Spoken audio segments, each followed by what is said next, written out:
The world you walk through each day feels stable, familiar, and ordinary. Streets are lined with signs you've learned to trust. Voices echo across screens with confidence, promising knowledge, direction, and certainty. You take comfort in the rhythm of it all. The rules, the explanations, the shared meanings. But what if much of this rhythm is nothing more than a performance, a script written not to enlighten you, but to keep you asleep? The unsettling paradox is this: when someone dares to speak truth in a society built on comfortable lies, their voice rarely sounds like wisdom. It sounds like madness. Consider this. A man walks into a crowd and says that what everyone believes is false, that the ground beneath their feet is not solid, but shifting, that the values they cling to are not noble, but manufactured. Do you imagine the crowd listens? Or do you imagine the crowd laughs, whispers, points, and turns him into the fool? Why is it that the first reaction to truth is not recognition, but ridicule? Why does clarity so often appear as confusion? Why does honesty sound like lunacy? The answer may not lie in the truth itself, but in the ears that hear it. Lies, repeated long enough, sink into the nervous system until they become indistinguishable from reality. They become the background hum of existence, the atmosphere you breathe. When someone interrupts that atmosphere, the sound of oxygen feels poisonous. Think of the whistleblower who is labeled paranoid, the philosopher who is dismissed as eccentric, the artist who is mocked as delusional. Only later, sometimes long after they are gone, does the world recognize that what sounded like madness was in fact the only sanity left. But by then, the damage is done, their voices drowned beneath the laughter of the crowd. So here you stand, caught in a contradiction. You sense, somewhere deep within, that the narratives surrounding you do not align with your lived experience. You feel the sharp edges of dissonance, the way people smile while breaking, the way they nod along while suffocating. You hear the slogans of progress, yet feel the ache of emptiness beneath them. And yet, when you try to name it, when you try to speak it aloud, even your own words sound strange in your mouth. Could it be that truth feels insane, not because it is wrong, but because it does not fit the script? Could it be that madness is not in the speaker, but in the stage upon which they stand? This is the great question that hangs in the air, and it refuses to go away. If truth sounds like madness in a world of lies, how can you ever know whether you are the one who is awake or the one still dreaming? The ground beneath you trembles with that uncertainty. Every comforting answer crumbles into silence, and in that silence, you are left with only one choice: continue listening to the chorus of the crowd, or step closer to the unsettling voice that dares to call itself truth. And that is where the journey begins. The moment you begin to ask why truth feels like madness, you are forced to confront an uncomfortable possibility. Perhaps the world is not structured to reveal truth, but to conceal it. Perhaps what we call normal is not evidence of sanity at all, but the most sophisticated mask ever created. Carl Jung once warned that the greatest danger to the individual is not the eruption of personal chaos, but the weight of collective conformity. The psyche, he said, is designed not only to seek truth, but to adapt, to survive. And survival, for most of history, has meant belonging to the tribe. To stand apart was to risk being cast out, exiled, or destroyed. So your mind learned early to mirror, to nod, to repeat, even when what you mirrored made no sense, even when the nodding killed something inside you. This is the hidden problem. The brain confuses safety with truth. When you hear a lie repeated often enough, your neurons carve grooves around it. It becomes the path of least resistance, the familiar track your thoughts run along. Psychologists call it cognitive ease. The easier something is to process, the truer it feels. Not because it actually is true, but because it fits the grooves of habit. And so entire cultures can come to believe in illusions simply because those illusions are smooth, familiar, and easy to swallow. Nietzsche knew this well. He wrote that people do not desire truth for its own sake. What they truly desire is comfort. They want illusions that flatter, stories that soothe, beliefs that protect them from the abyss. To strip those illusions away is to expose them not to clarity, but to terror. That is why truth-tellers are so often despised. Not because they are wrong, but because they threaten to collapse the fragile architecture of collective denial. Arthur Schopenhauer took it further. He believed that life itself is built on a restless striving, a blind will that drives human beings to escape suffering at all costs. If a lie provides relief from suffering, people will defend it more fiercely than they would defend truth itself. Lies become bandages on the existential wound. Remove the bandage too quickly, and the wound reopens. Look closely at society, and you will see this mechanism everywhere. Media drenches you with half-truths, not always because of malice, but because illusions sell better than reality. Schools teach you to memorize, not to question, because obedience is easier to manage than originality. Social groups reward you when you conform, and quietly exclude you when you challenge the script. The machine of culture is not designed to nurture your awakening. It is designed to keep the play running smoothly, no matter the cost to the actors inside it. And yet, something in you resists. Jung called it individuation, the deep, often painful process of becoming yourself, rather than just a mask for the collective. Individuation demands you peel back the layers of borrowed belief and confront what is raw, unresolved, and unspeakably real. But to the outside world, this process looks unstable. When you step outside the group's rhythm, your movements appear erratic. When you speak words unscripted, they sound dangerous. You are no longer in harmony with the crowd's song, and so they call you mad. Aldous Huxley, observing the early waves of mass propaganda, once said that the greatest triumph of modern systems is not that they coerce people into submission, but that they teach people to love their servitude. When you love the comfort of the cage, freedom feels like violence. When you love the certainty of the script, truth feels like chaos. So here lies the paradox. Your mind is built to seek survival through belonging. Your culture is built to maintain illusions for order. And your society rewards compliance more than clarity. Within this tangled web, truth has no smooth pathway to enter.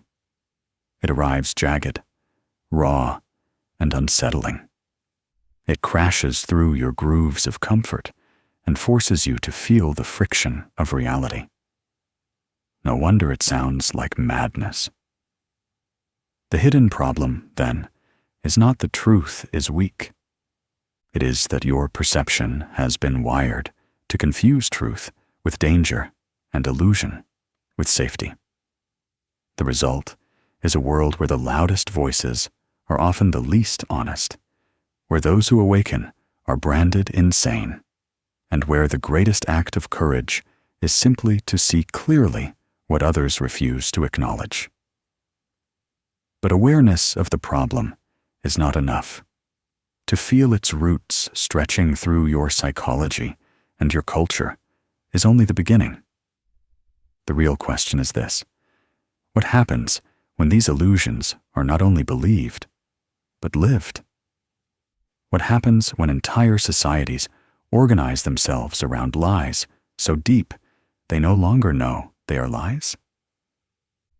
The consequences are more terrifying than most dare to admit, and it is there, in the shadows of these unseen consequences, that the next layer of truth waits to be revealed. The true danger of living in a world of lies is not simply that you are deceived. It is that you begin to forget the deception. The illusion becomes so seamless, so habitual, that you mistake it for the texture of reality itself. And once that happens, the consequences creep into every corner of your life, unseen yet devastating. You wake each morning believing you are free, yet every choice you make is filtered through invisible scripts written by others. The career you pursue, the possessions you chase, the opinions you voice, all may feel like your own decisions. But look closer, and you will see the fingerprints of conditioning pressed deep into them. The ads you absorbed, the norms you inherited, the unspoken expectations of family and culture. They are the ventriloquists, and you are the puppet who believes he is speaking his own words. This is not conspiracy, it is psychology. Cognitive biases reinforce the illusion at every step. The confirmation bias ensures you notice only evidence that supports what you already believe. The bandwagon effect rewards you for joining the majority, no matter how shallow their reasoning. The authority bias convinces you that statements are true simply because they are spoken with confidence by someone in power. These biases are not flaws. They are survival strategies, evolved to keep you safe within the group. But in a world where entire groups can be wrong, they become shackles. The unseen consequence is that entire societies can drift into madness while believing they are sane. History provides endless examples: crowds cheering at executions, nations uniting under false flags, communities persecuting those who dared to question the narrative. To the people living through it, these acts did not feel insane. They felt righteous, patriotic, normal. It was only in hindsight that the truth emerged, and by then, the damage was irreversible. On the personal level, the toll is quieter, but no less brutal. You feel it when you lie awake at night, sensing that something in your life is hollow, though you cannot name why. You feel it when you laugh along at a joke that secretly cuts against your values, because silence would cost you too much. You feel it when you post words you don't believe, wear clothes that don't fit your soul, pursue goals that don't ignite your spirit, all to maintain the mask that the world has handed you. The cost of living this way is subtle erosion. Slowly, your authentic self withers. The dreams that once felt alive in you fade into abstractions. The childlike wonder that once questioned everything turns into weary compliance. You may still succeed by the world's standards, but the success feels strangely empty, like climbing to the top of a ladder only to realize it was leaning against the wrong wall. Jean-Paul Sartre described this as bad faith, the quiet self-betrayal of living as a role rather than as a being. In bad faith, you are not lying outright, but you are complicit in a lie about who you truly are. And the longer you live this way, the more the lie consumes you. until the voice of your authentic self becomes so faint you can barely hear it. On the societal scale, the consequences are catastrophic. A population conditioned to mistake lies for truth becomes docile, predictable, and easy to control. Propaganda ceases to look like propaganda. It looks like news. Manipulation ceases to look like manipulation. It looks like common sense. Oppression ceases to look like oppression. It looks like order. And the tragedy is that the people who suffer most under these illusions are often the ones who defend them most passionately. Aldous Huxley warned that this is the ultimate danger. People will not only accept their chains, but demand them. They will guard the illusions that harm them, ridicule those who question them, and even fight to preserve the very systems that keep them numb. In such a world, truth does not simply sound like madness. It becomes treason. And yet, the most haunting consequence is not political, but existential. The human soul cannot thrive in deception. It can survive for a time, yes, but at a cost. Anxiety that has no clear source, depression that feels groundless, anger that turns inward. These are not random afflictions. They are the symptoms of a deeper fracture, the soul suffocating under the weight of its own silence. If you've ever felt inexplicable despair in the middle of what should have been happiness, you have tasted this fracture. If you've ever looked around at the smiling faces and wondered why you felt so alone, you have brushed against the edge of it. The unseen consequence is not simply that you live in a world of lies. It is that the world of lies begins to live inside you. And once it lives inside you, the question becomes inescapable. Is it still possible to break free? Or is rebellion against this silent machinery doomed from the start? The answer is not simple. It demands a kind of courage that most never summon. But history, philosophy, and psychology suggest that there is a way, a path that begins the moment you are willing to embrace the madness of truth over the safety of illusion. That path is rebellion. And rebellion, as you will see, does not begin in the streets. It begins in the soul. If the unseen consequence of a world of lies is silence, then the first act of rebellion is to speak. Not necessarily to others, at least not at first, but to yourself. To admit, quietly, that the mask you wear does not fit. To whisper into the echo chamber of conformity, "This is not who I am." Rebellion begins in the soul, long before it is seen in the streets. It is the decision to confront the discomfort you have been trained to avoid. It is the willingness to question even the foundations upon which your life appears to rest. But here lies the paradox. Breaking free will often look like breaking down.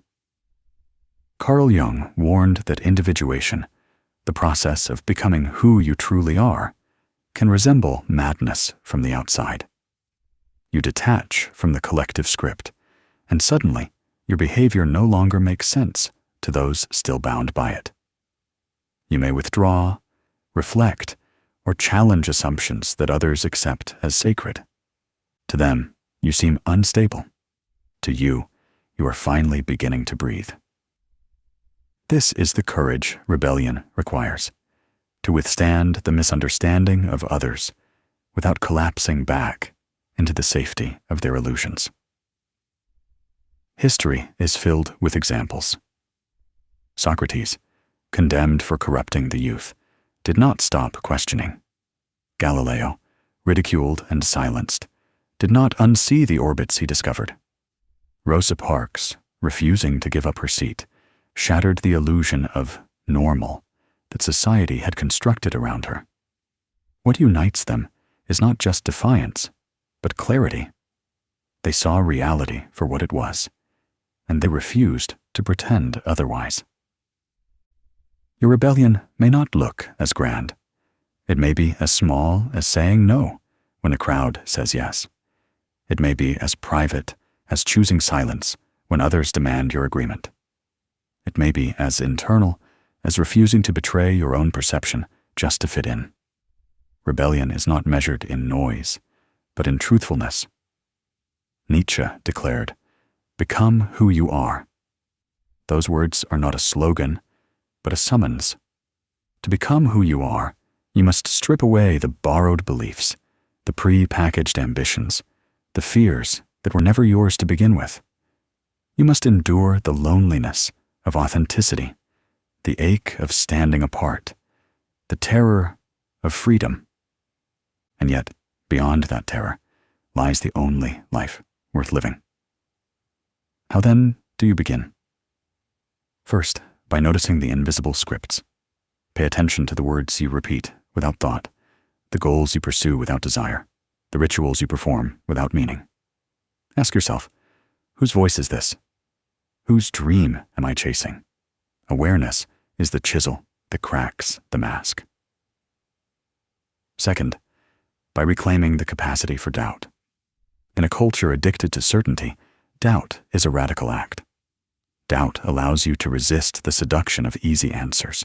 It reopens the space for wonder, for genuine inquiry, for a humility that is not weakness, but strength. Third, by embracing solitude. Sartre warned that hell is other people. But what he meant is that when you live entirely through the eyes of others, you lose yourself. Solitude is not isolation. It is reconnection. It is the space where the noise of the world recedes, and your own voice can finally be heard again. Fourth, by choosing meaning over comfort.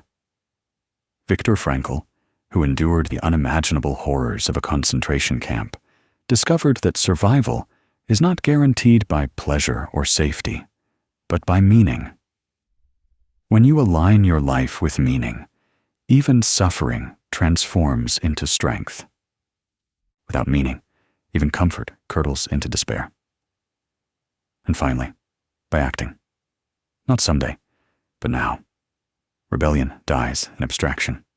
It only lives when it is embodied, in the decision you make, in the words you refuse to swallow, in the risks you dare to take. Every action, no matter how small, reclaims a fragment of your soul from the machinery of illusion. Yet do not mistake rebellion for escape. You cannot fully sever yourself from the world of lies. You live within it, and it surrounds you. But you can walk differently through it. You can refuse to be seduced, refuse to be silenced, refuse to be swallowed whole. Rebellion is not about fleeing the world. It is about transforming your stance within it. And here lies the great irony. When you begin to break free, when you dare to speak truth, you may once again sound like madness to others. The chorus of ridicule will return. The accusations of arrogance, paranoia, or instability will echo.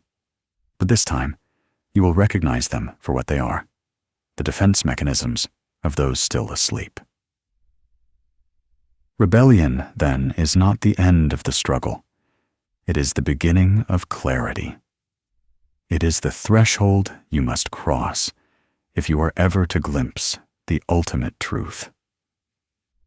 Because beyond rebellion lies something even more radical, something so transformative that it does not merely break illusions, but redefines reality itself. And it is there, at the edge of perception, that the final revelation waits.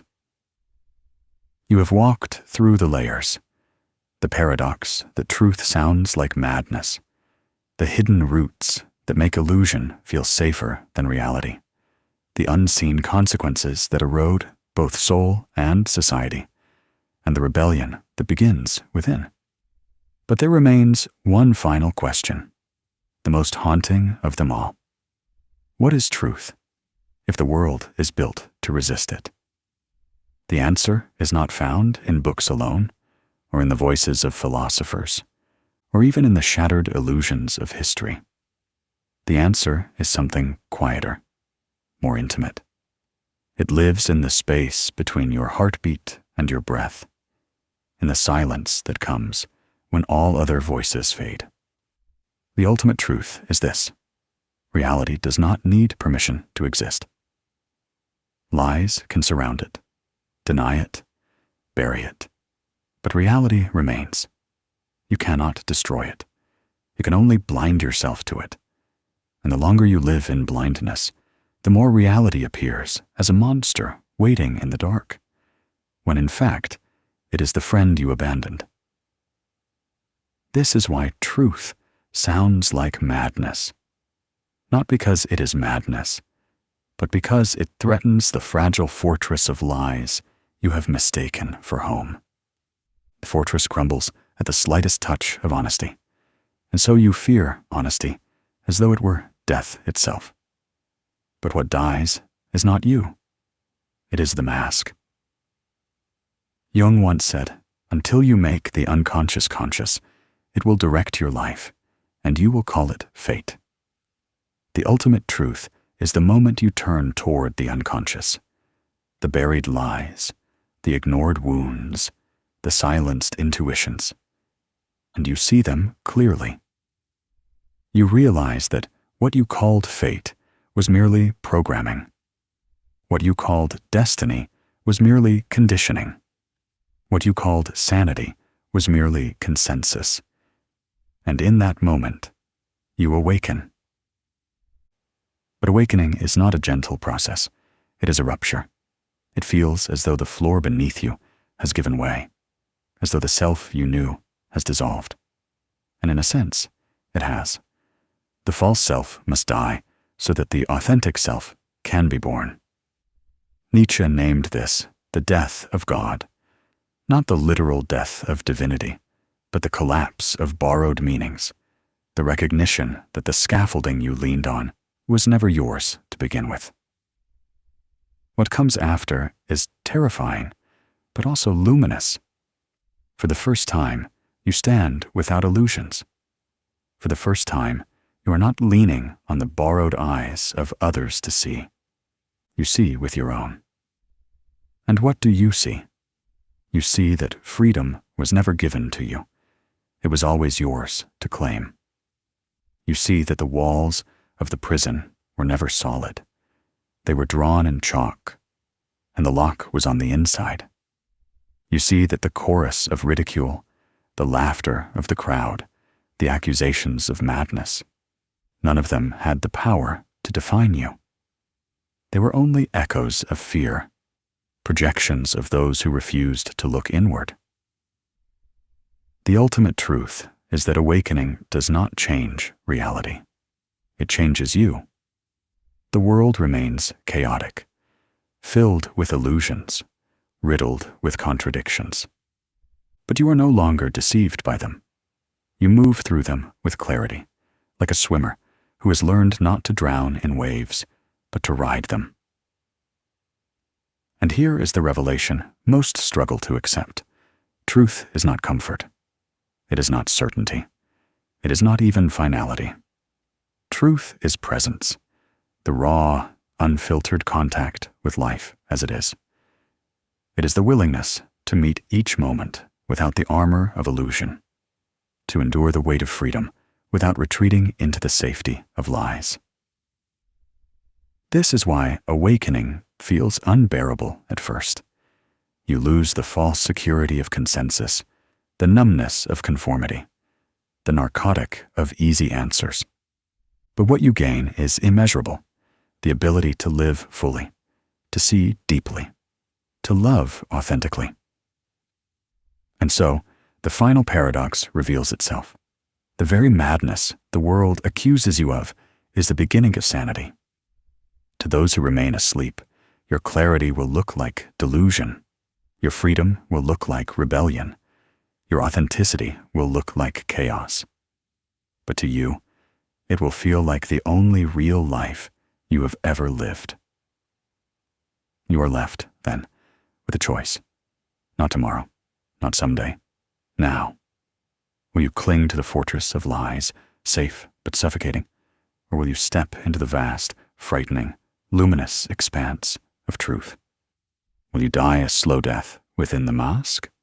Or will you risk the terror of removing it, even if it means being called mad? The ultimate truth is waiting. Not in some distant philosophy, not in the words of others, not even in the script you are hearing now.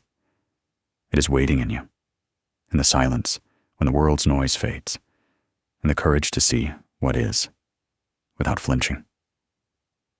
And when you dare to see it, when you dare to live it, you understand. Madness was never the truth. Madness was the refusal to face it.